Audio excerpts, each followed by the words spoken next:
The first thing you should do when you see error code 529 is check if Roblox is experiencing any server issues. To do this, open a browser and navigate to status.roblox.com, the official server status page for Roblox. This website shows the current status of all Roblox servers, including those for PC, mobile, and consoles. If any servers are down, that could be the reason you're getting the error, and you'll have to wait for Roblox to resolve the issue. If Roblox's servers are working fine, and you're still seeing error code 529, the next thing to check is your internet connection. Right-click the network icon and select Diagnose Network Problems to run a network test.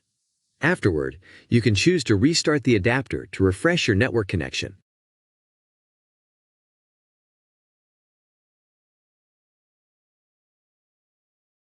If the error persists after running the troubleshooter, another option is to test Roblox on a different device. If you're playing on a computer, try switching to your phone or console.